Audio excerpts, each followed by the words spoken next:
Well, hello everyone. Happy Monday. Wow, we have nearly 70 people in the crowd, and no one has posted it on the chat yet. So I hope everyone is well. We had a bit of snow last night. Nice. I think it's the last spring snow. It's quite chilly. Heard the same thing about Germany, though. So, yeah, we have many seasons the last few weeks. And again, welcome, Freddie, Vinicius, Joan. And yeah, today we are going to talk about particles. But before we talk about anything, I want to go through the housekeeping. So let me do this. And very quickly, if you go to the Maxon events page, you will see all the upcoming videos. And the one we are starting today is the Cinema 40 Particles series for April and May. And today we're going to say a few basic things, and this is the link. But in the following weeks, we're going to have some extremely well-versed artists that they do great work with particles. So next week is Vladislav Zolovyov or Solovyov. I don't know if I'm pronouncing it correct. Then we have my very good friend Daria Ozduk. And then we have my other very good friend, Andy Needham. So make sure you don't miss these shows. Now, if you want to ask questions for the Ask the Trainer series, go to this page over here. You can see, let me just start copying and pasting some links over here so you have everything. I'm self-producing today, so I promise things could go funny.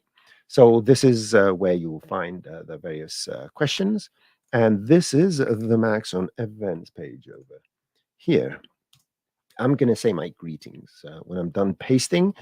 And of course, if you miss any of these videos or just want to watch them replay or put them on loop and watch them all day long, go to the Maxon Training Team YouTube channel and you can catch all the videos with timestamps and nicely organized. And of course, the Maxon YouTube channel offers an amazing plethora of videos. The Maxon ZBrush channel, and let me do my pastes, right? I'm forgetting to do this just so that you don't have to type things. We are very considerate of your time. And here is the Maxon YouTube channel, and here is, and just go and learn ZBrush, right? Just do yourselves a favor and quit all the other hobbies you have. This is the Maxon certification page. Go and read the stuff. I'm going very fast through these and pasting my links.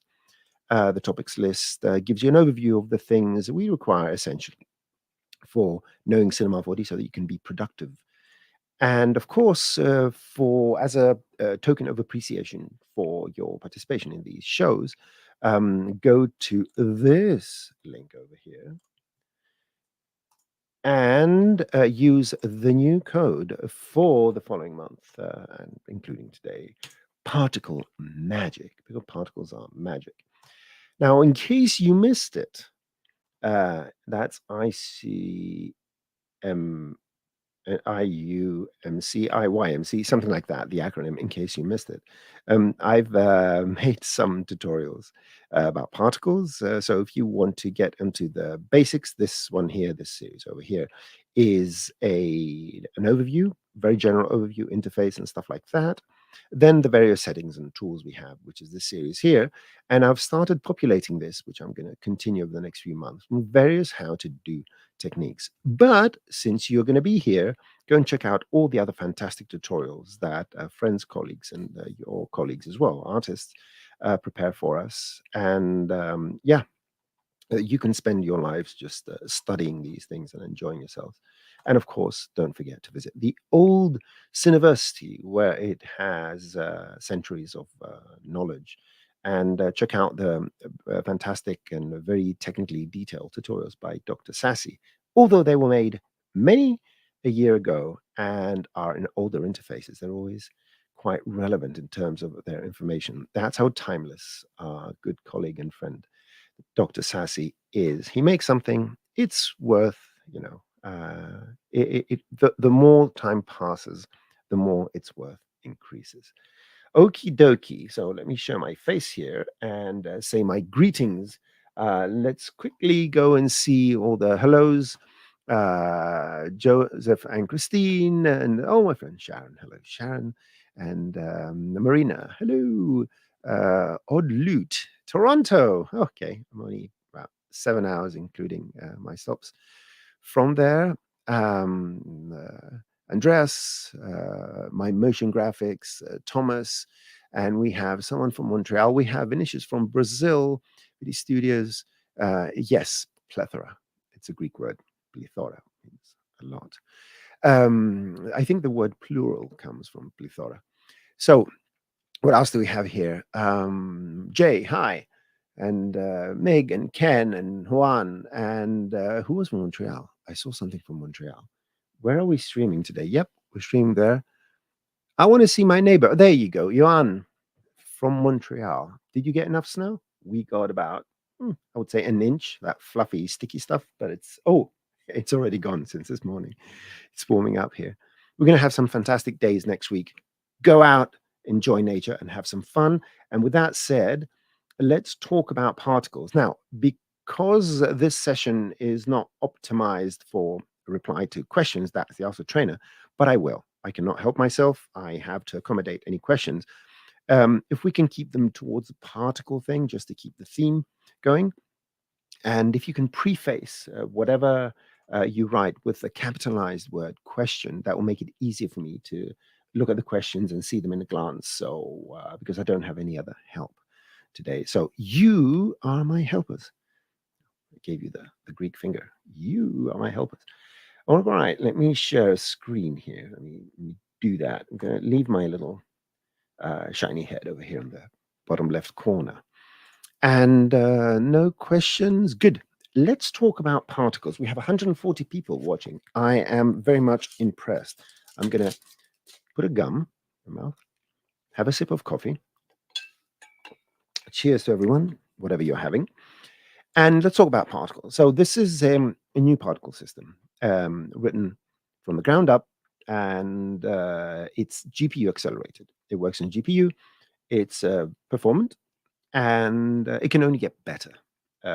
So I've created a little interface. Go to the overview series, and if you don't know how to make palettes and attach them to the interface and all that, if you need anything, it's in the simulate menu. And we have the emitters, 4 emitters, which is this group here, groups, which are these two little thingies, conditions, these over here, and modifiers. We have 4 groups of modifiers. And for anyone, please, if anyone is good at particles, they already use some sort of plugin or use thinking particles or standard particles and all that. I'm going to do the 5-minute overview. And basically, particles are dots. If you take any object, let's say a sphere, and make it editable, and you take the point. So I'm going to select all the polygons. I'm going to shift delete, and this will allow me to keep the points. Right. In case you didn't know that, if you press Shift Delete, you keep the points. If you just press Delete, it deletes everything, including the points. So these are points, all right? And there's nothing particular about them. We can use them though. So if you take a cloner and you add a sphere, have a good measure, always make it render instance, multi-instance, sorry. And if I tell the cloner to become an object, and I put this here and set my object to clone on points, oh, well, why isn't it cloning on my points? It should clone on my points, and it's not cloning on my points. That is something I need to address. In any case, maybe I just need instances. Oh, yeah, I'm distributing on surface. So this is user error. If you're distributing on the surface, there is no surface. I thought I clicked points. In any case, if you go to vertex, now for each and every one of the points, we get a little sphere. And imagine now that the particle system is a way to generate points, but these points have a specific type of behavior. They can move, they generally react in time, and they can carry some attributes. So, talking about attributes, very quickly, let's see what attributes these are. When you create any of the emitters, you get a particle group. The one thing you need to remember is that the emitter is the set of instruction for the generation of these particles. What are they going to do the moment they're generated on frame one? That data is sent to the GPU, and the GPU now is generating these points. The particle group is the point object that holds all that data. And I'm going to press play, and we're going to see nice little green particles. Here are my little dots. And coincidentally, if you go to points mode with the particle group, you can see how many you have here. And if I right click on this and say current state to object, you see that we get a polygon object. Let me delete these two. Oh, I'll just deactivate them. You get a polygon object. And this polygon object, if you go to points mode, has these points. And these points hold some attributes. And some of them, like lifetime, and it has double underscore in the front and double underscore on the end, just to create these unique names, distance, radius, and age. And then we have these vector points, which, although they are colors, because a color is RGB, so it can hold any arbitrary vector, we have angular velocity, and that's the rate of spin. We have the alignment where they're facing. We have their actual velocity, the direction and speed they're traveling with, and traveling in, and of course their color. And this is an RGBA value. And internally, what's happening here is that particles hold that data every frame, and that data gets manipulated based on what we are doing. So let me delete this polygon object. Let me just go here and delete it. And if you're ever in doubt, what are these attributes and how we can use them, just go to the particle group, go to the cache, because we can automatically save these um, as Alembic files. And if you untwirl this little arrow here, this one here, you will see velocity, color, age, lifetime, radius, distance, unique ID, which we don't get as vertex map or vertex color, alignment, angular velocity. This is all the point data, the particle data that gets saved. And all this data is accessible to you, including some more of this stuff in Redshift as well. So you can do colorizations. I may do some examples today as well. So this is all particles. The concept of particles is relatively simple. It's just points that have data on them. That's all. But that is just the basis of a particle system. The power of particle system comes from the way we control these particles. And let's say the default state of particles is to move. So if I press play, they move. The speed by which they move, the direction which they move, and all the other parameters, for example, lifetime, which is very important, are controlled by this basic emitter. So let's go through this very, very quickly and tell you what this does. This uses a shape to emit, and it can be a circle, it can be a cube, and it can be a sphere, or you can use a mesh emitter to emit from a mesh with various types of things you can do, a mesh from polygon selections and stuff like that. You can reproduce, which is what is also known as spawning, where we can create particles from other particles, from their positions, and we can use their velocities and their colors and all that and inherit them. And then we have spline emitters, where you just create a spline, you put a spline emitter here, and automatically the spline emitter is going to take this inside and use it for emission, and now you have emission from that spline. If I remove these objects here, you will see that we can emit from the spline, and it makes things quite interesting. Good. So the emission is the first stage of creating particles. And what you will see, which is common, and I'm not going into a lot of detail because you can see these things in the tutorials, but if you do have questions, I am going to look. I already see a question capitalized. Fantastic. From My Motion Graphics. I'll be with you in a second. So these parameters, they pretty much apply to the particles the moment they're emitted at frame one. And we have the size of the emitter, yeah, from which area. If you make this, let's say 0, 0, 0, we're going to emit from a point. So that's the concept of this. So let's go back here and reset to default. We can enable disable, and this will allow us to turn it on at a certain time. Although we don't really need to, we can tell it to start at frame 30. So it will start emitting at frame 30, a second in. And we have the three emission modes. Short is just emit these particles at that particular time. So it's a one-off emission. A constant, which shoots a number, a rate per frame per second, and a pulse, which allows us to do regular pulses. So this will create every 15 frames a pulse of particles. So we have quite a few things. And all these modes apply to the mesh emitter as well as the spline emitter and so forth. So there are many things you can do with the emissions themselves.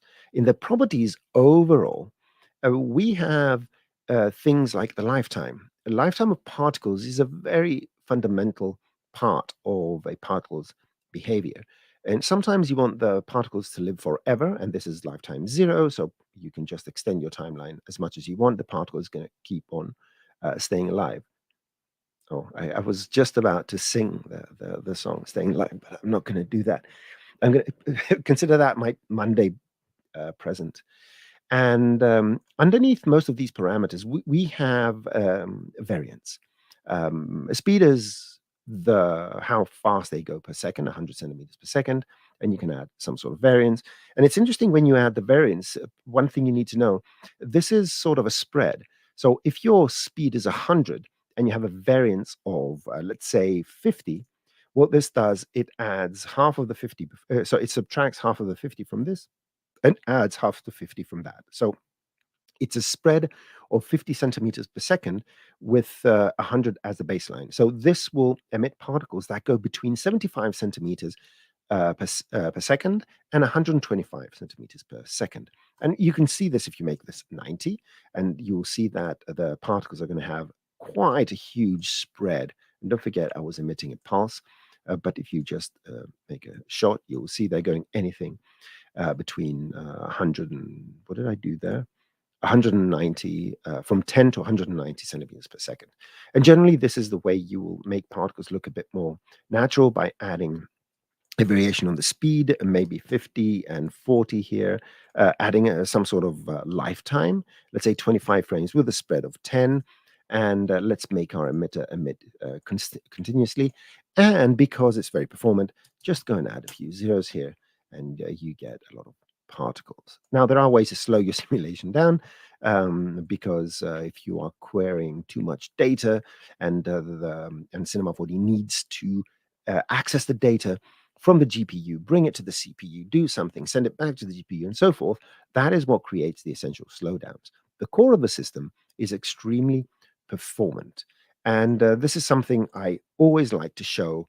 And it will be to take a sphere, make it my favorite around 30, which is my favorite sphere radius, right click and go simulation tags and add a pyro emitter. And let's go to the same object and add a mesh emitter, and let's add a pyro advect. Pyro advect allows the particles to be advected, and advection means that the velocity of a fluid system, in this case the pyro, is going to affect the particles. And now the pyro is going to affect these particles. Let's go here and do. So let's go and do that. How many zeros do you want me to add?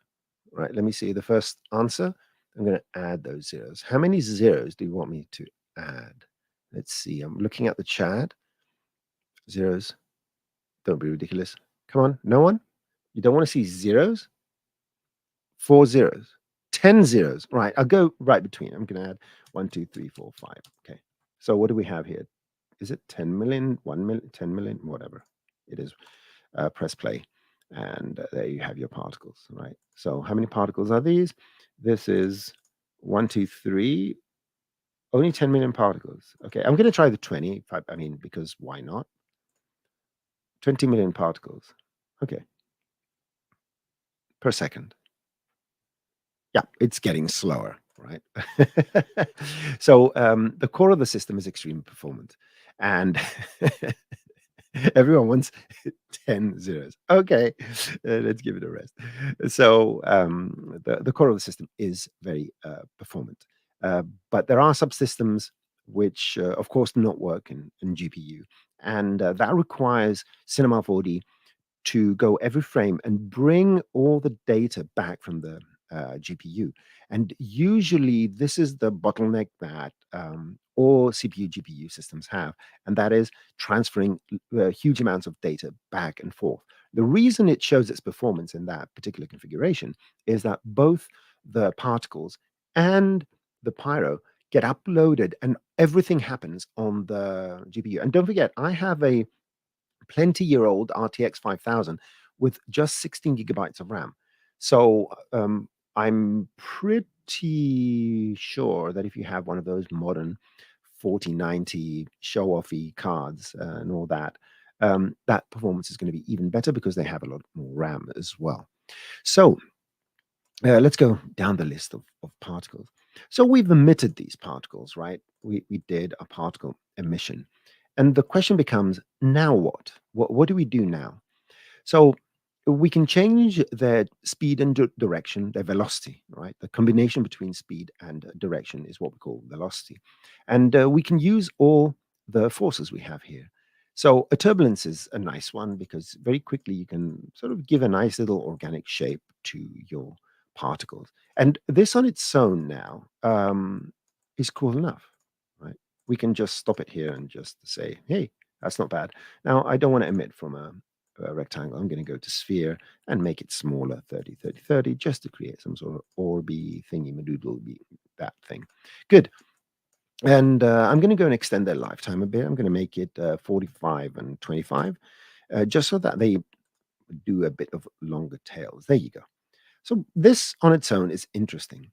And now let's see how else can we control them. Well, number one is always use a bit of friction because that sort of tames your particles. Look at that. That looks more like a flame thing. And let's extend this.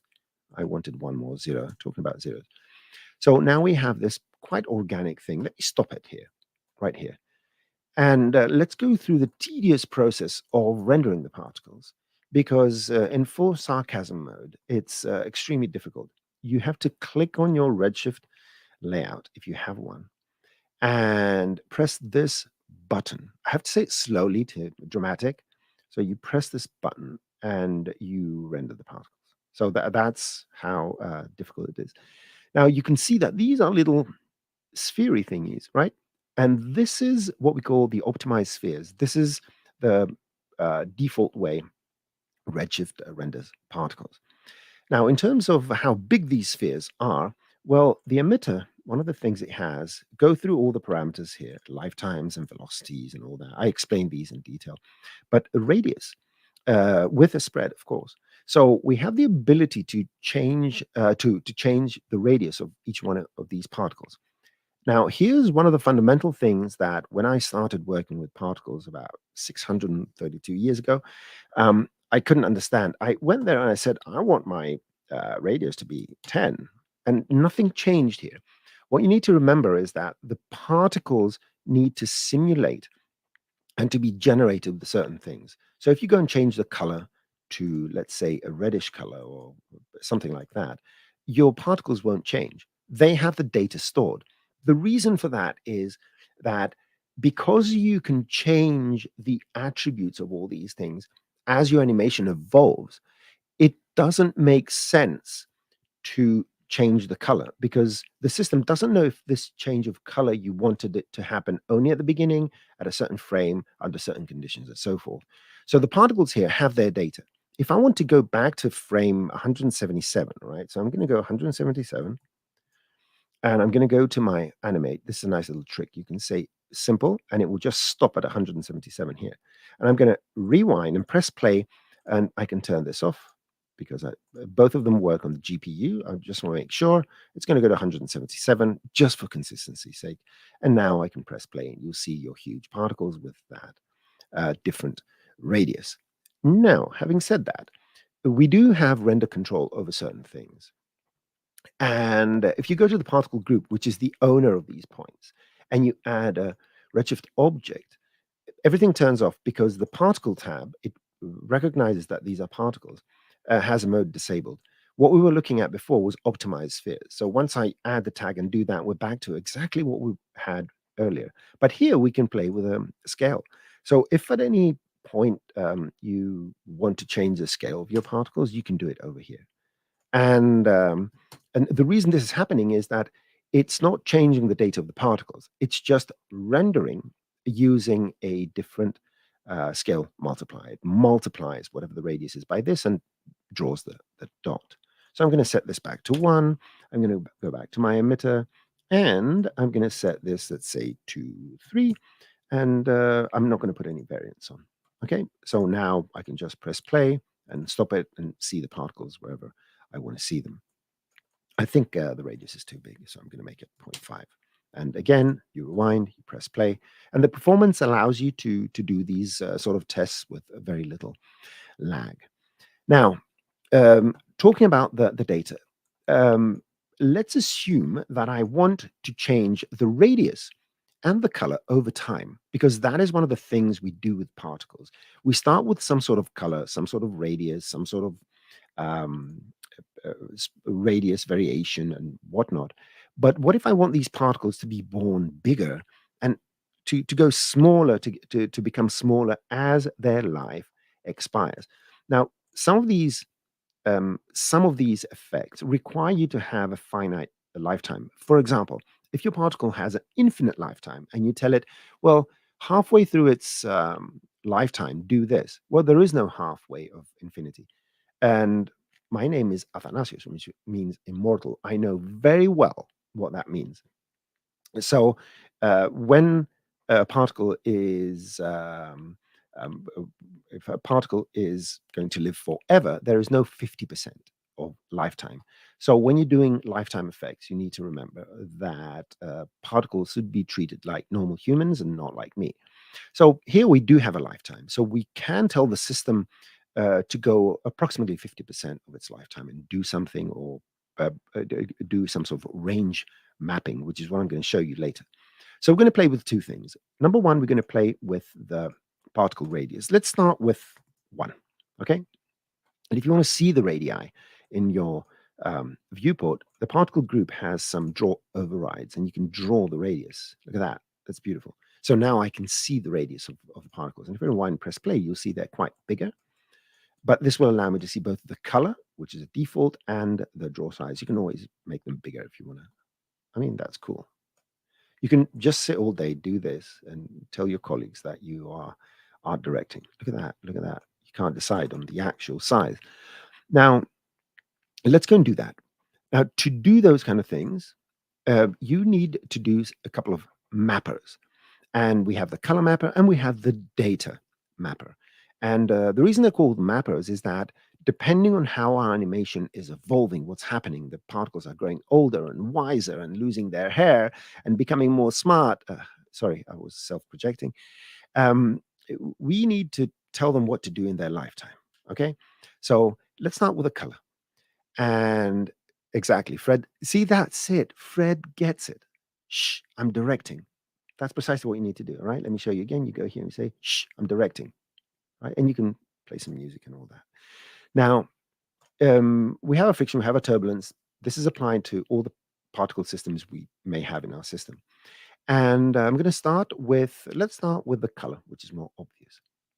The color mapper require, like the both mappers, require you to tell it, what am I mapping? And we have property, field, and noise. Let's do the property, which is simple. And we can always go with an absolute age. An age for particles is expressed in frames, as far as you can see here. The minute a particle is born is 0 frames old.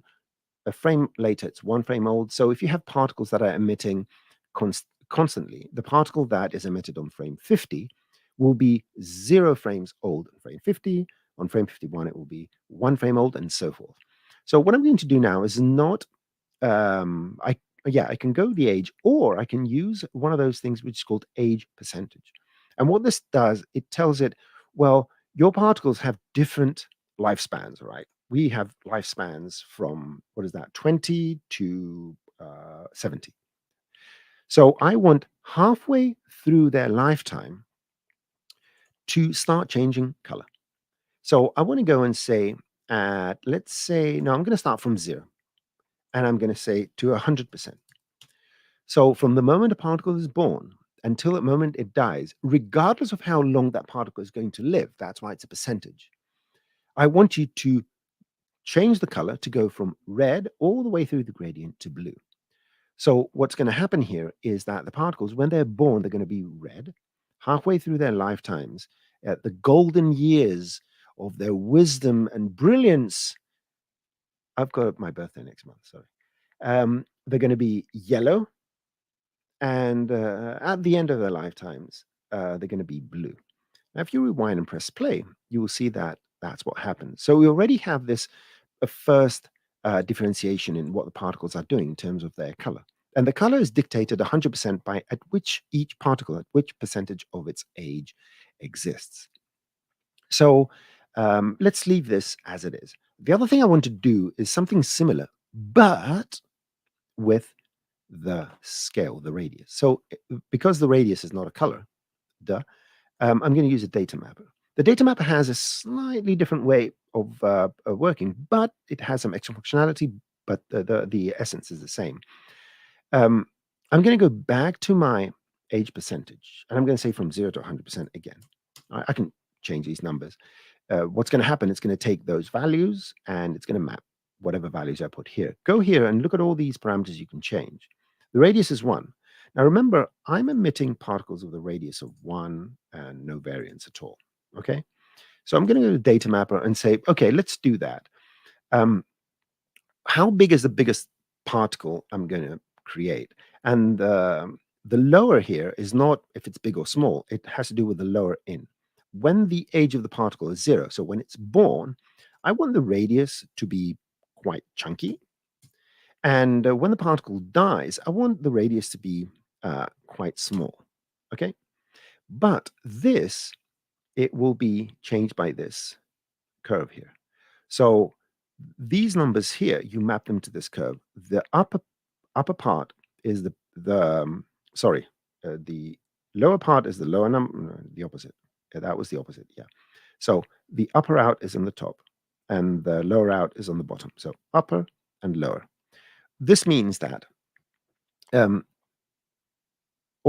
can make them the opposite, 0.2 and 5. So look at that. So they start small, right? That's the lower, 0.2. Let's advance a few frames. If you want to see what's going on, you can advance a few frames. They start small. Halfway through their lives, they grow to be big, and then they go small again. And you can change this as much as you want. So you can reset it to make it linear. So now the particles are going to go from small to big. Or, and that's why I did the opposite, I want to go from big to small. So they're going to be born large, and as this progresses upwards, they're going to reach this number here. At least that was my plan. Oh yeah, they're born chunky from 0 to 100 age percentage.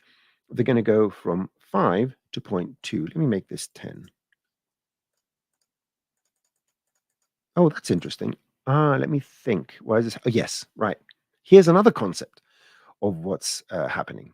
So the hierarchy, right? This is an important lesson. So pay attention, right? Are you paying attention? Paying attention. Good.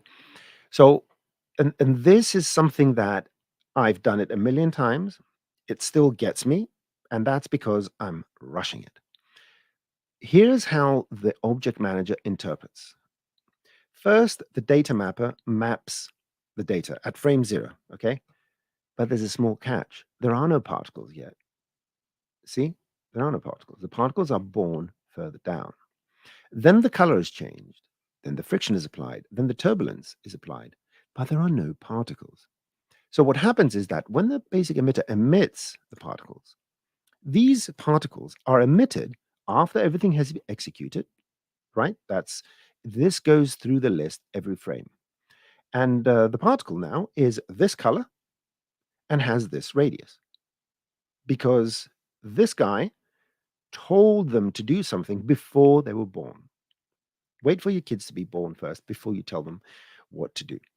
All we have to do is take everything and put it down here. Now what's going to happen is a particle is going to be born. The data mapper, it's going to change its color. It's going to make it, change its radius. It's going to make it 10. Then the color mapper is going to make it red. Then the friction is going to be applied, then turbulence, and then they're going to come back from the GPU. If I press play now, there you go, 10 centimeter particles. So it's important to know that if you use mappers before the emission, you're going to have 1 frame lag. So make sure that you think in that forwards way in terms of time. And now you will see that we're getting exactly what we wanted. And let's go to color map, sorry, the data mapper, and that's too big. Make it 5. And there you go. They're born 5. I can go and say, well, they're born 5. They grow a bit. Then they do a little jump. They become, actually, they become 5 again, because don't forget, the bottom number is the lower. So they're going to become 5 again. They're going to get bigger. They're going to stay bigger. And then they're going to get smaller. So you will see these change happening. So big, small, big, and there you go. And now they're going to sort of fade out. Look at them fading out. And all this translates to your redshift, because it does. So the colors and all that are going to translate over there.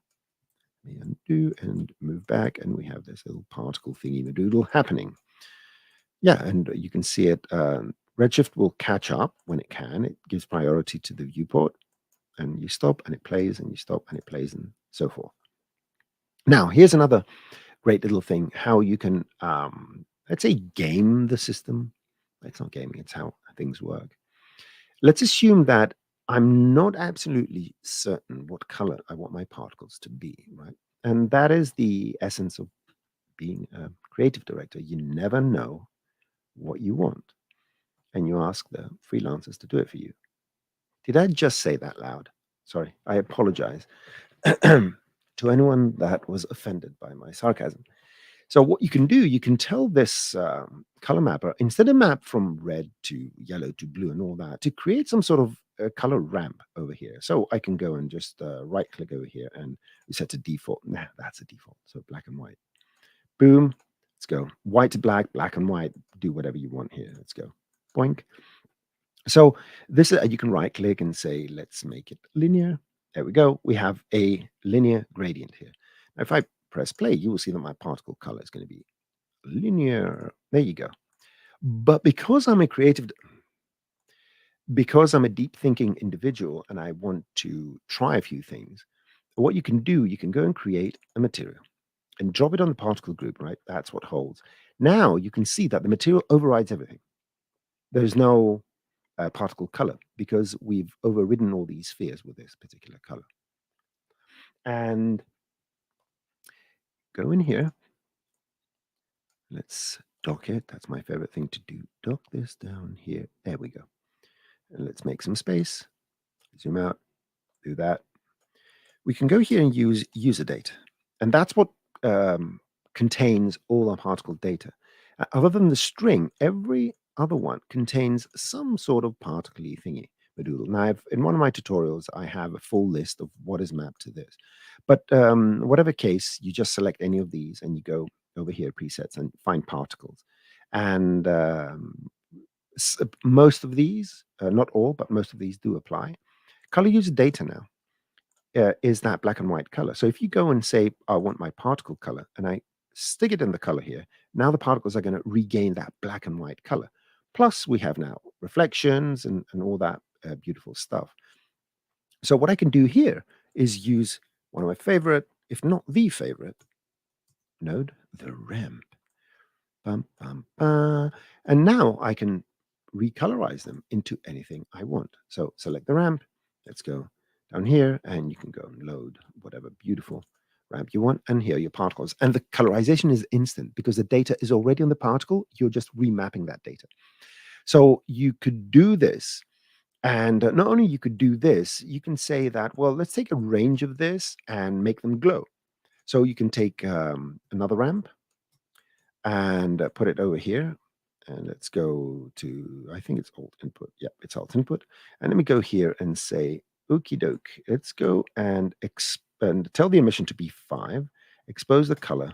And what I'm going to do is go to my emission color and put this here. Now, you can see that this now is, well, it could be interesting, but I'm trying to do that. Let's go to my little ramp here. and say, well, I want the emission to be only in a certain range of the age. And remember, it's 0 to 100%. That's how we defined it. Let's get rid of everything here. Select everything, shift, and let's go and create a white one. Let's create a black one here. Doo-be-doo-be-doo, black, black, and another black one here. So now what I'm doing, I'm eyeballing the amount of lifetime, and I'm creating, and this could be any color you want, and it will be glowy. It will be emissive color. Make it green because I don't have any. Do we have green there? Yeah, and of course I have an enormous amount of emission. But in any case, the idea here, you can zoom in these. You press just your number 2 key, and you can zoom in to do all sorts of fancy stuff. And I can say that those particles at that lifetime, I want them to glow.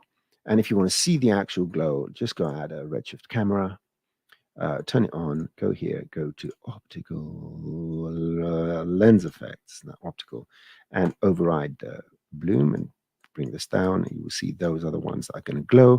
And let's go here and set my emission to, let's say, 10. And I can change these values, and you can see those are the ones that are glowing, right? So there are ways to gerrymander the data. So you can do various things with the already embedded data that exists on the particles without having to regenerate them. So one bit of advice, if you get into the whole particle world and all that, would be to think, if you're going to do color changes, and the color changes are within a range that is structured, like the age of the lifetime and so forth, you can always just map these to regular gradients, and then use that, especially for the colors and the emissions and whatnot. Okie doke. Now I think it's time to go and check out some questions. All right, let's see now. I'm going to go up the list. Just going to go up the list. All right. Wow. New York City, 152 people. I see some socializing going on. Good, good. Artists need to socialize and start working together. If you have opportunities to go to shows like NAB, did anyone go to NAB? I didn't. I was mentally there. I'm still trying to recover from 2019 when I was at NAB. Okay. All right. Let's see general questions. Right. If I miss something, someone just scream. So, okay. Let's see this, Oliver. I am personally new to Synopody, and I have seen a lot of tutorials for making liquids with the legacy particle system. How does one create liquid with new particle system? Well, we can't create liquids. We can create the illusion of liquids. But nonetheless, that's an interesting question. So because these are point objects, if you create a basic emitter and just emit, there you go. And let's go and add some gravity. And let's go and add some friction. Friction. And I'm going to say gravity first, friction later, increase this to 60. So just so that these sort of slow down. There you go. And now that I have, why not add a turbulence as well after the friction? Let's see. And let's do this. We get some sort of variation-y thingy, something like that. Well, because these are point objects, you can mesh them just like we mesh any point object. So let's go and do that. I'm going to emit 1,000 particles, go to my particle group and put it under a volume builder and put it under a volume mesher. And this is not liquid, right? It's not fluid. Mind you, when you go and select in your volume builder particle group, you can play with the radius, or you can tell it to use the particle radius you have, right? So make sure your voxel size is always smaller than your radius, otherwise you will generate nothing. You can put a smooth SDF here and maybe set it to 1, maybe Laplacian flow, and you have, a liquid or liquid. So you can do things like that. So you can simulate that. And because we have gravity and collisions and all that, you can get some stylized effects, but it's not an actual liquid solver. We don't have true particle-to-particle interaction other than the blend, flock, and predator-prey. We don't have particle collisions and so forth. But in any case, this is how you would do those effects with other particle systems, and the method is transferable over. here. But here we have a bit more control. So that will be, you can get more things done. So let's see, point at data only question. Right, let me see this. Right, question by Crazy Alexander. Can you make this into VDB and import it into Unreal? Well, we can export VDBs. Yeah, we can convert into VDB. I mean, that's it. Now we have a volume builder. Instead of an SDF, I'm going to export as fog. So this is now a VDB. You can go and you can export this VDB if you right click and bake as Alembic, or you're going to save it. You can save, you can cache this, and you can open it in Unreal. So we can export VDBs. But you can import Alembic in Unreal, if I'm not mistaken, right? Alembic is supported. So points is Alembic, so you can just cache this.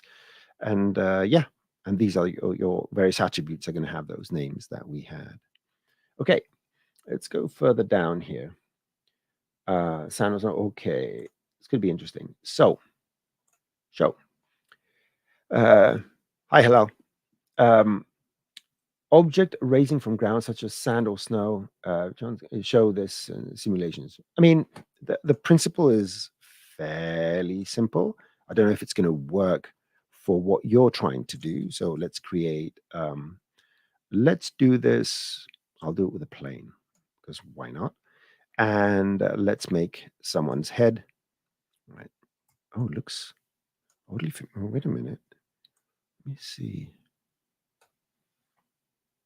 Yeah, familiar. So let's animate this. I'm going to go from here. If you like sound effects, tell me. I have a lot of these. Let's do that. Right? That's the sound effect. So it goes up, and let's say that's the effect we want. Now, let's make this a collider. All right, first of all, let's do some particles. What I want to do here is put some particles on this surface, but I don't want them to be moving. So select the plane and say Mesh Emitter. Because you don't want them to be moving, and you want them to be a single shot, go to Shot and emit 10,000 particles, 100,000 particles. Right, I'm going to stick with 100,000 and go down to this to the velocity and set it to 0. Right, so now we're going to emit some particles, but they're not going to do anything particular. Right, so 300 frames. Now I want these to interact with the sphere. To interact with objects that are part of the simulation system, we use these 4 modifiers. Let me, you can't see the modifiers. There we go. Let me turn this off. There we go. I caught this this time. Last time I left another screen on. All right. So these 4 modifiers here, collide, pirate, vector, stick, and surface attract, react to simulation objects. So I need to take my plane and my sphere and convert them by using colliders or rigid bodies. You can do whatever is appropriate for the moment. And now we need to tell the particles to do something with these things. So let's start with a collide. The collide just collides with the particle. So it's going to go oink, right? So it's pushing them upwards. The other thing I need to do is add some sort of gravity, because after this happens, oh, it does fall, right? Now, because the particles are generated on this surface, they don't have enough room. Go here and check this out. Look at that. They are right on the surface and they're going to be dragged down. They didn't have enough space to avoid the collision. So there are a couple of things. You can create another plane that emits these particles, or a basic emitter. It doesn't really matter. So I can remove this emitter here and create a basic emitter ever so slightly higher. And let's make this 400 by 400 by 400. I'm going to just place it on the ground and emit my static particles. 3 zeros and 0 speed, and I'm going to emit from ever so slightly higher. Let's try that. Let's see if that's going to hold them. All right, yeah, some of them fell. If you want to optimize the collision, go to your project settings, go to simulation particles, and you can increase your substeps, and this will provide you with better particle collision. Or distance them. What else do we have in the collide? You can change the mode to interaction and radius, which will give you sort of a buffer of a radius as well. So there are quite a few ways you can do this. And yeah, they keep falling. I think the one's falling off the edge. Yeah, I think it's the one's falling off the edge. But in any case, let's let the other ones fall. And you can see this is raising them up. And then it's up to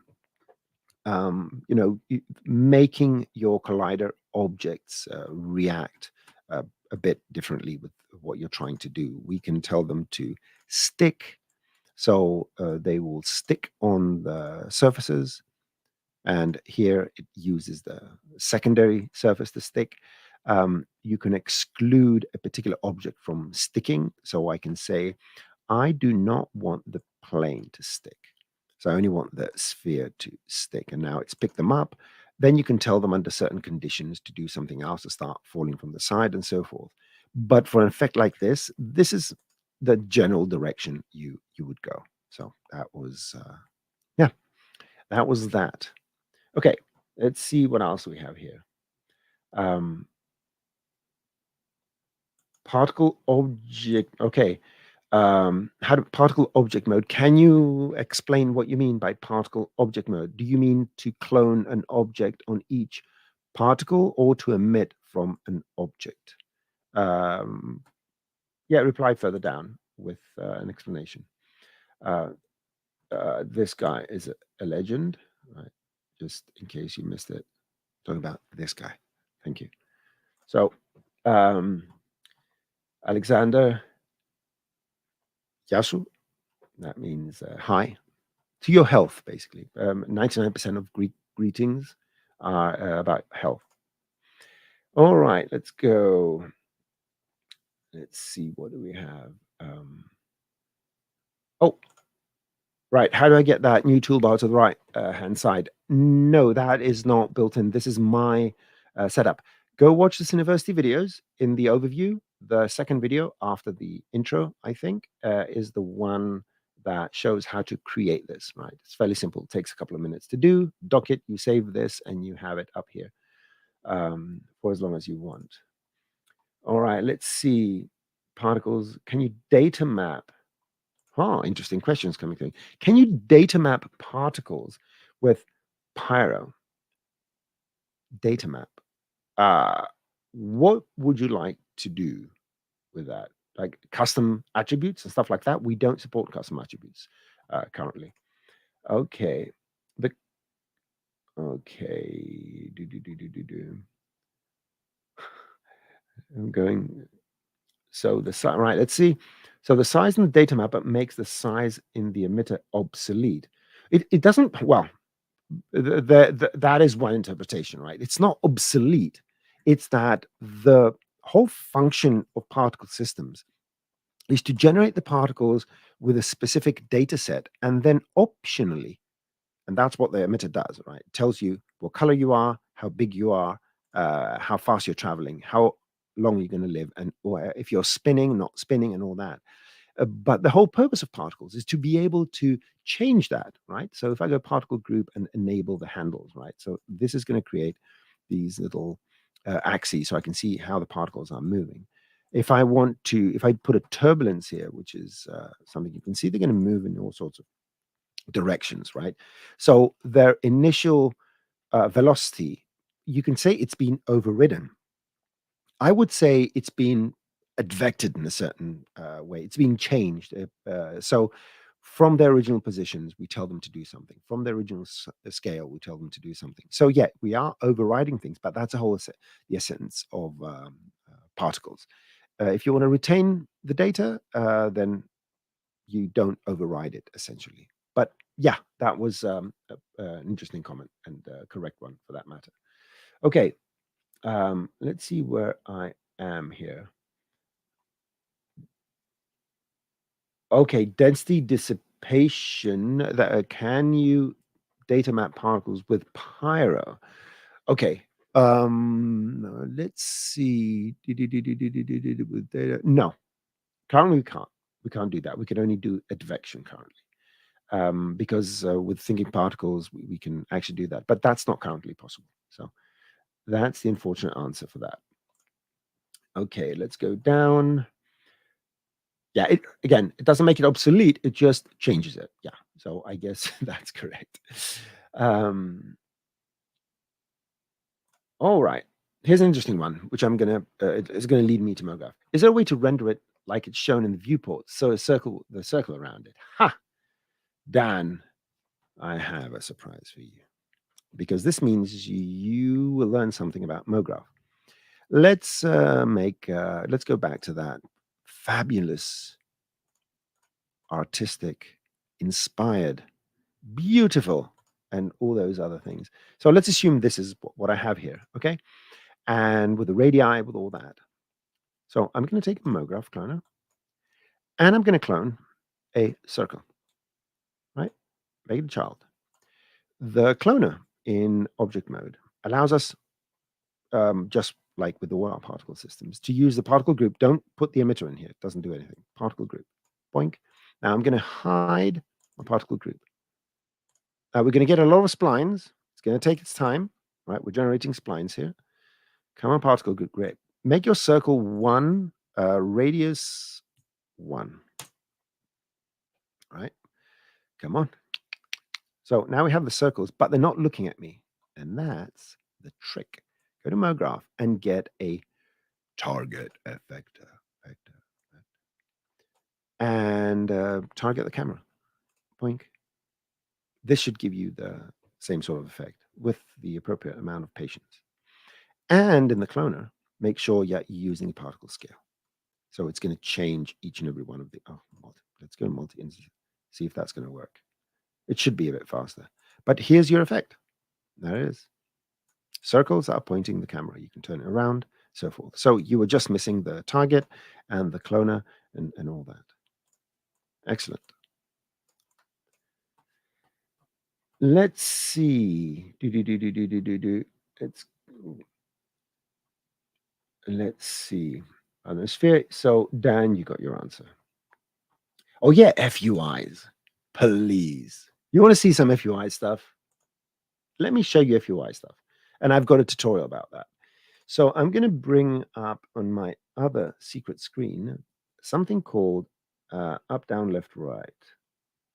Up, down, left, right. Up, down, left, right. Pardon me, I have about a million things here. Good.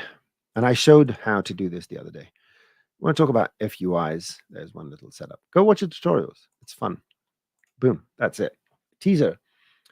And stew work, I cannot read. I'm not going to say what language it is because I do not know. I would assume Chinese, but sorry, I can't read it.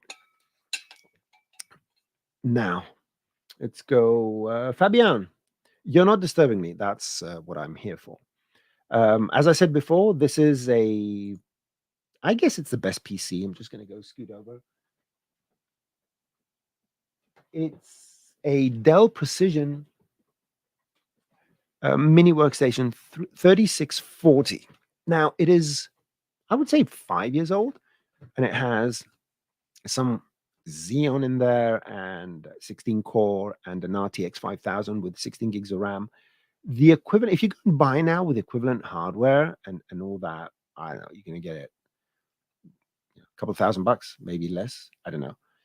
Because the speed of my card, my GPU, is approximate to a 2080, something like that. That's the speed. So I don't, and it's pretty much the most stable and the most stable PC I've ever had. It's the only PC that I found is equivalent in terms of quality to a Mac, which I've had for most of my life.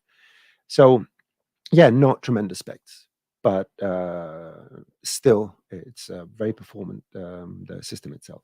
Okay, let's see. I don't do so. Crazy Alexander, I I've used Unreal Engine in the past. I don't have time anymore. As excited as I am, I think the for UE stuff, check out my very good friend Jonathan Wimbush. He's done a lot of stuff, and you can hit him up on Twitter as well. And yeah, I wish I had time. I don't know. Um, maybe I semi-retire, or I find a bag of money, and then I just do tutorials for Cinema 4D and everything else. In any case, let's see. Oh, Marina, there we can't render using standard render particles directly. We can render using MoGraph. So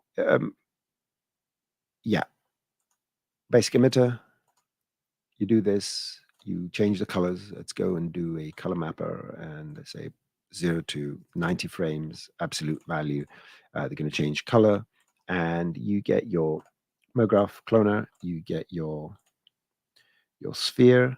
Make sure if you're using radius to use 1 centimeter here, and make sure you make this into a multi-instance, and you clone on an object, and that object is the particle group. And what else they want to do, and you will see that they inherit the color. So multi-instance as well. It's quite performant. Let's try.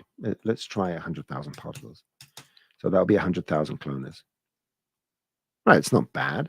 Okay, so you can render using standard render as long as you use a cloner instead of a particle system. Let's go down the list. Yeah, I haven't tried the hair. So one of the old solutions, was to use the hair thingy-madoodle for particles. So you would go to any point object and you'd add some hair. So I don't know, let's try this. Why not? Because we're here, let's go standard and let's go and add. I think it was render. Where was hair? Do hair render. And we used to be able to render. Yes, but we can't use the colors and all that, as far as I know. Why don't you experiment and come back to me? You can all find me at, let me bring up the branding here. Actually, the banners. I should have my, there we go. So both Jonas's and my Twitter handles, Twixer handles, NosemanGR. If you have any questions, need some support and all that, I always reply one way or another, and usually it's not rude. So feel free to ask your questions. Okay, let's see. Here we have a nice question. We have quite a few nice questions. Let's see. Okay, here we are. Smoke into water. Oh, that's a response. I don't know. Can you emit particles from the texture of an object? Right. This is not directly, right? Let me say that, not directly, but indirectly, you can do it. So let's say I have a certain material I want to put here. I can't apply the material and tell it to do what I want it to do. You can use vertex maps, and because you can use vertex maps, you can use a vertex map with a shader field. So this will be, let's say we have a dense model over here. You do need the points to do that. And let's say we want to emit from a texture. You will have to go and add a vertex map in this particular case, because that's what will control, let's say, the not the rate, but where it's going to emit from. We can't control the rate. I did a quick tip about this subject. And you go and you add a shader field here. And let's go and add something. Let's go and add a noise, and just for demonstration purposes. And let's contrast this so we can sort of see it a bit better. Lower clips and high clips. So we can use this data now.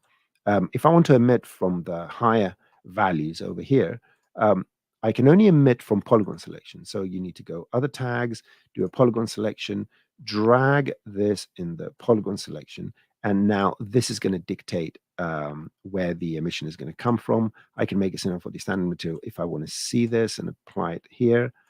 And let's make this red. And what we should have here is a red. There you go. My threshold was a bit low. There you go. So you can emit from these areas by using this polygon selection in a mesh emitter and telling it to emit from this geometry and these polygons. And this will emit from those polygons over there. And that's how you would do that. But not directly, not yet. There you go. It's emitting only from those areas. And again, go watch the quick tip for better reference. Okay. Let's go. The chat keeps moving. All right. All right, let's get some praise here. Long-term Maya user, it's unbelievable how Maxon enhanced the system under the hood of Cinema 4D. It's unbelievable how easy you get some results. Fabian, that has always been the case. Okay, thank you very much for the compliment. And it's a compliment towards the developers predominantly. I take part of that credit, by the way. For no, I just like taking credit. Random people, strangers do nice things, and I like to take part of that credit because I just happen to see it, right? And Edwin, don't watch TV, watch the shows. There you go. And ask any questions. And if you have any questions, just ask them. Did I show you that card? You can go and get your questions using a QR code. I'm going to show it later on. Let's see now. What else do we have here? Particles like showing the viewport. Yep, we saw. Why did I miss some questions? When will we see particle-to-particle collision? Oh, that's going to be available. Right? That's going to be available. Okay, let's see. Body of water, fluids. Yeah, that's a bit too much to put together now. I'm reading the same questions. I think it's when someone posts, the whole thing moves up and down. I'm not going to read your question, Andreas, but enjoy it while it lasts. Yeah. Okay. How to emit custom obj in particle position? Oh, yeah, that's right. How to emit custom obj in particle position? You can emit anything in anything position. Right. Let me show you something here. Let's have some fun. Right, let's have some fun. Let me open a file here. Give me a second, because my naming is a bit. Let me find what I'm trying to show here. Let me find what I'm trying to show. Give me a sec. That's why we need someone else to be around here. Where I made something. I made a quasi crowd simulation, which was, just random. And I think I have it in another folder. Just be patient with me, please. Where is it? I hate this. All right, let's just do it live. If you can't open the file, just do it live. Let's go and grab a running. So we have someone that's running, jogging, running. There you go. There we go. So this is a mocap, part of our amazing asset manager and the capsule drops and all that stuff. Next, let's get a puppet. Let's bring in this gentle person, and let's go here and say, let's do that. That's how you link. Good. Excellent. That's good enough. So what are we going to do now? I'm going to take the mesh of this, and I'm going to put it under a connect object, unweld. And what is my loop time? How many frames does this? So it goes right leg and boom. I think 16. No, it's there. So it's 24. So we're looping 24 frames. So this should be a seamless loop, or I need to remove one if it skips. Oh, it skips. So 0 to 23 is 24 frames. Oh, stop doing that. Anyway, I don't care. So what I'm going to do now is take this connect and save it as Alembic. So you're going to go here and say bake as Alembic. So let me just go here and save it in today's folder. Let me close this. I've got so many secrets. So let me close this and save it as in here, select folder, and it's going to save this Alembic file. Good. Let's take this and delete everything else. We should have this person just doing, 0 to 23 equals 24. Yeah, I apologize. So here's our running character. Good. Let's go and do 150 frames here, and let's loop this. It's going to do that skip, but I don't. Oh, it's not doing a skip. It's doing quite well. There you go. So this character is just running on the spot. What I need to do now is make sure I'm going to make it editable. And now the Alembic data is being transferred to an Alembic tag. I'm going to remove the Fong, so it uses the Fong. I don't need any UVs, just to keep the data cheap. Good. Now I need to bake this to PLA, so point level animation, because what I'm going to do requires keyframes, and this one doesn't have keyframes. So put it here, and what we're going to do is for 0 to 23 frames, I'm going to do it full. I'm just going to bake everything.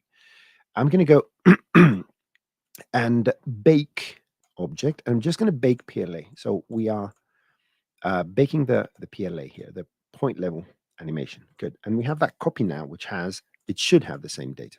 There you go. And it's just running. But everything is keyframe. The reason I'm doing that is because I'm going to use it with MoGraph. Next step, bring up the particles thing. And now let's create a basic emitter, and let's make it a circle, and let's lay it on the ground, and let's tell the emitter to emit the particles not in normal direction, but in a radial fashion. So this is how the particles are going to be emitted. Great. So what do we do next? We make a cloner. We tell the cloner to clone in object mode and put the particles here. That's number one. Because I'm going to emit humans, I'm going to make the emission a bit less just to begin. And I'm going to shoot. Let's shoot 30 humans. That sounded so terrible. Let's shoot 30 humans. All right, 30 particles, and then the humans can go in the particles. Let's take our object here. Good. I'm going to rotate him because he's going the other way around, 180 degrees, because he needs to point in the plus Z direction. Good. Now let's see what we can do here with this. We have a new mode here that has to do with distance and distance per second. This changes the amount that what this does is for every, let's say 100 centimeters, the particle is going to move. It's going to execute 1 second of that character's animation. So if I take my particles and I emit them at different speeds, we should get a different strides, and I'm going to make them a bit faster. So I want or slower. Let me see. What do I need to do? I need to make it faster so that we get pretty good contact. And now we have a quasi crowd simulation. And whatever has keyframes, the reason I put the keyframes there was because MoGraph requires keyframes in order to use this per second thing. Any animation that comes through MoGraph through the animate mode, this it requires to have keyframes to do that. But in any case, yeah, you can randomize the colors, you can add different objects doing different stuff, and so forth. And generally, you can, because you can use MoGraph on the cloners, you can have animated objects, you can have whatever you want. What's going to happen if I turn this off? I don't know. In this particular case, nothing's going to happen. But yeah, look at that. You can make these run in various directions. I did a setup, since I'm talking about this, I did a setup uh, that does, there's a little surprise for you. Let me try and find it. I think it was, ba-dum-bum. I've done a lot of tests, right? So somewhere here, randomness. Oh, come on. Rolling spheres. There you go. This is another implementation of this, but it rolls the spheres and adds. Look at that. It seems that they are looking at each other, but it's just the fact that I'm flocking. I think I shared this on Twixer, and I'm using flock and I'm using look to change directions, and it makes it appear that they are, smelling each other or saying hello and then leaving. But yeah, fun little setup. I did post it. If I didn't, remind me and I'll repost it. Just check my latest posts. Okay, question time. So we answered that. Do do do do do. How to dissolve an object with mesh emitter. So I had an example ready for today. I won't have much. I'm going to show you a very quick interpretation of it. That is not the folder. I'm looking in the wrong folder. But what's the date today? There you go, April 22nd. I made something. What did I do with it?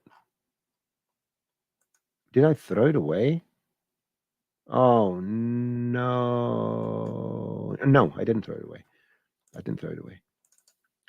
I did not throw it away. So I'm going to give you a quick rundown, sort of dissolving effects. My friend Yang from China, he did some fantastic examples.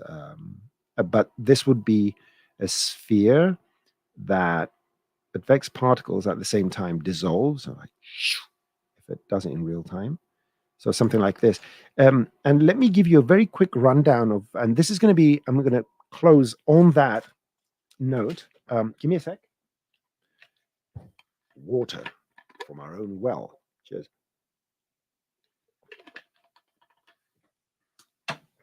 I've been talking non-stop. My favorite hobby, talking and complain. It's either teaching or complaining, but I can never stop. Okay, let's do this. Take my mug off the screen so you can concentrate on the important stuff. This is a general method, by the way. Okay, now let's take a sphere, because what I'm going to show you involves particles in the least and MoGraph in the max. Let's give it an icosahedron. What I like about it is that the spacing between the triangles is not perfectly the same, but close enough. So you can create these homogeneous growths and all that nice stuff. Now, I'm going to make it totally procedurally. It may have some priority issues and all that, but if you go and bake every stage, you're going to be fine. So what I want to do here is I'm going to create a vertex map. I want to seed this so that I want to start the dissolving from a certain point. You can do this in many ways, but I'm going to do it using a little sphere.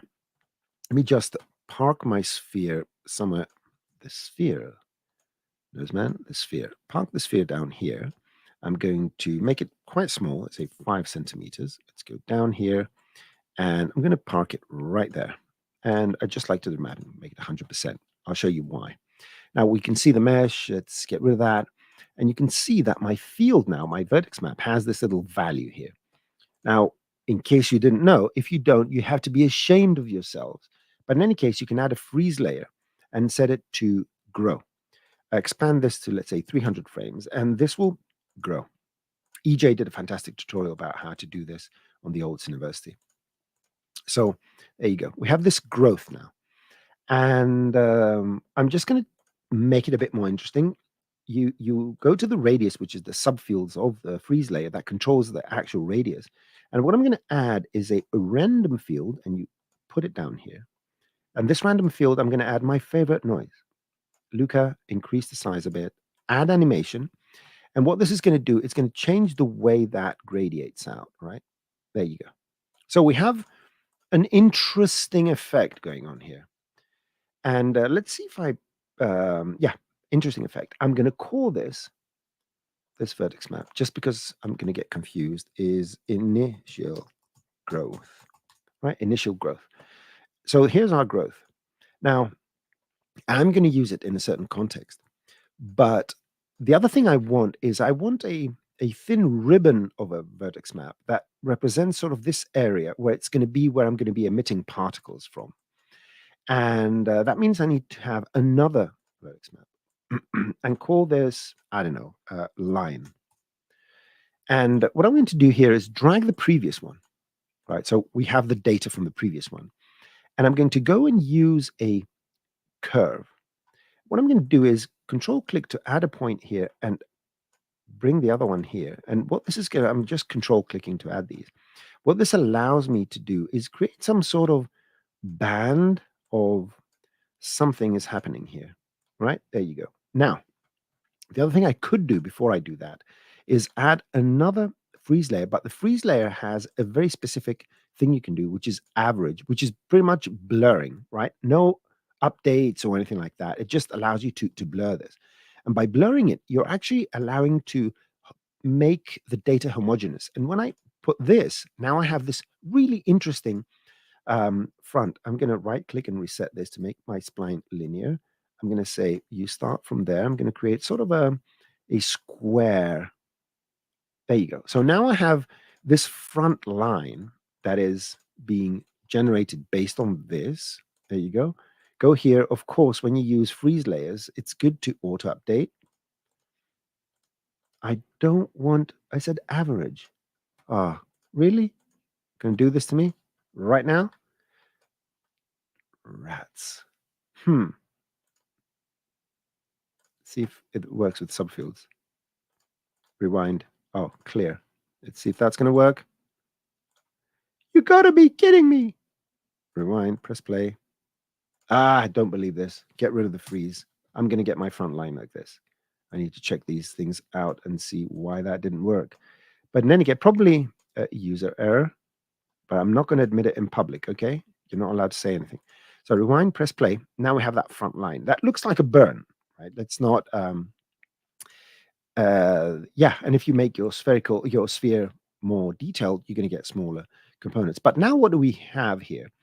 We have this data, which ideally we would like all these to disappear. You can use this in the opacity or transparency of a material, or you can use an even more interesting method where you go to MoGraph and create, if you don't know this, it's double shame, the poly effects, right? And you can apply the poly effects, and let's add an effector in here. Let's go and add a plane effector. There you go. And the plane effector you put in here, you can tell it what to do. And currently it's pushing all the points. So it disconnects the points and pushes them and does whatever you want. If I go to scale and activate uniform and say -1, it's going to make all these polygons disappear. If you go to fields and in the field you add this, now when you advance, these should, oh yeah, get rid of use deform points. You don't want that, because the object is deforming. Look at that. We're getting a dissolving effect, right? And you can use this with some random effector and in the poly effects. What poly effects does, it splits the polygons and makes a clone out of each and every one of them. So each polygon now is a clone, and you can use it as if you're changing clones and stuff like that. So I can go here and I can add a random effector, and I can go to this random effector and the same initial growth in here. So let's put the initial growth. So now we get that offset as well, and you can put rotations, and I'm digressing a bit, and rotation. I have to do it. So now it adds that secondary element. Oh, and maybe 555. In any case, so this is what's happening here. So my object dissolving effect is done, and you can do it in any other way. The great thing now is that we have this front line over here, right? This front line. And let's see if we can extend it a bit more. The more you push this closer to here, you can, there you go. I think that's good enough. And I'm going to take my sphere and create a polygon selection. And in this polygon selection, I'm going to add this front line, right? So these polygons now, in theory, represent that little front line in terms of data. Let's visualize that. Create a standard material, Cinema 4D standard, drag it in here, make it red so we can see it, and drag your polygon selection just like I did earlier. There you go. So these are the polygons we are potentially going to use to create our emission. And let's see if this is going to work. Get a mesh emitter. Let's rewind and a particle group. Tell the mesh emitter to emit from the sphere and only emit from this polygon selection, 10,000 particles per second. And now we're getting particles.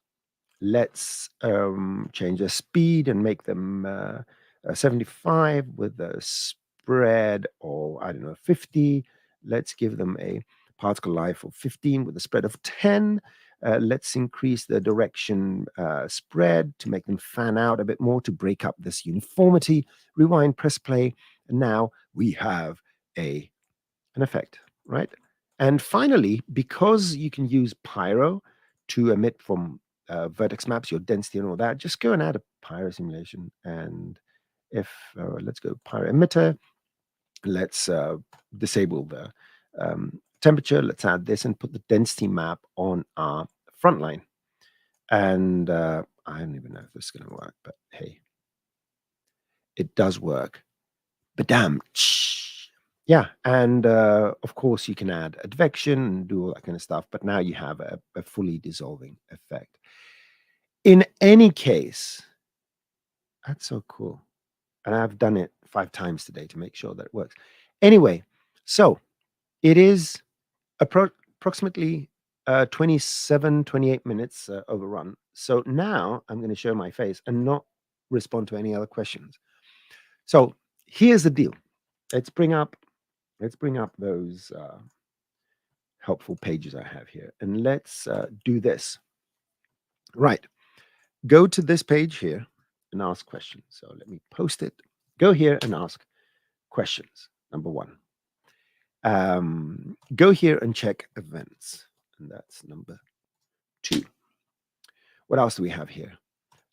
Check out all those other links I pasted earlier, and I think there is a, let me see if I can find it. Where's, I need to find to see,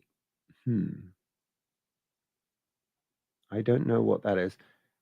So come to Ask the Trainer on Thursday, and we'll post all these nice little things because I can't find the relevant information.